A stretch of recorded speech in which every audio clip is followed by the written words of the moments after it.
guys, welcome to this video and to my channel, or welcome back if you've been here before. If you don't know, my name is Melody, and on this channel I do vlogs and art videos. So this one in particular is an art video.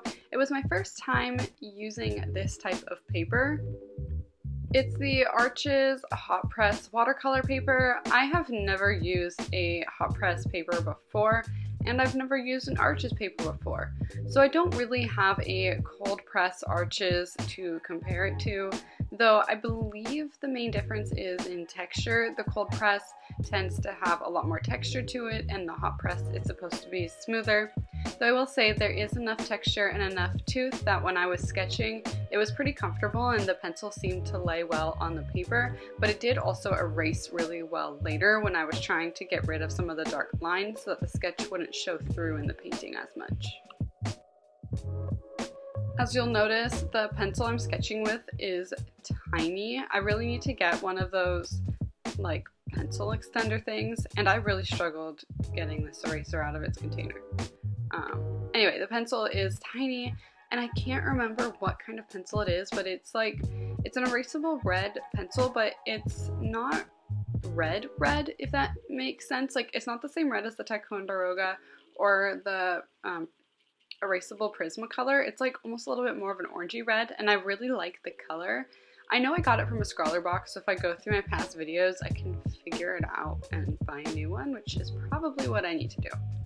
Anyway, I did this little rolling kneadable eraser trick on this paper, and it worked really well. It was actually picking up so many lines that I had to be careful not to press too hard because it was lifting very easily.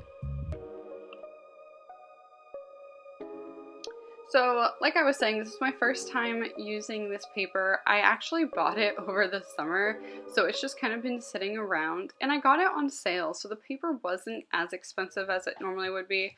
But I think sometimes it's hard to jump over that hurdle of having an expensive art supply and then actually using it. Sometimes it's intimidating to have something that's a little bit pricey or that you spent more money on than you typically would. I feel like sometimes I'm wasting it.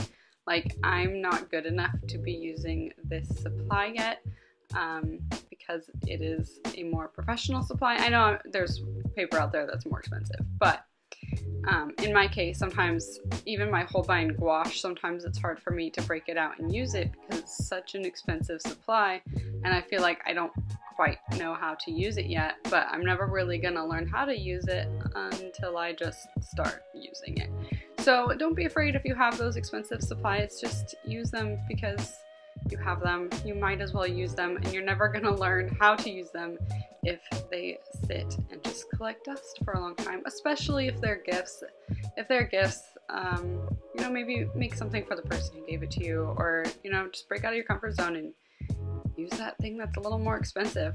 I would also say if you're looking into buying something more expensive, sometimes you can get away with a cheaper alternative. Learn how to use that well until it seems like the supply is a hindrance because it's not as high quality, and then upgrade later.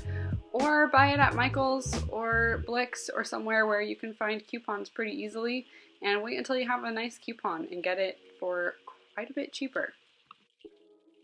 And that's actually how I got this little Winsor & Newton watercolor set that I use in this video. I got it 50% off at Michael's with a coupon because it's my first real watercolor set, and by that I mean one that's not just chalk.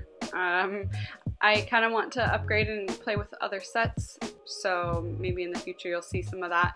Anyway, that's the end of my little rant here. I just wanted to make a short little video and get back to observing and doing a little bit of watercolor because I feel like it's been a while.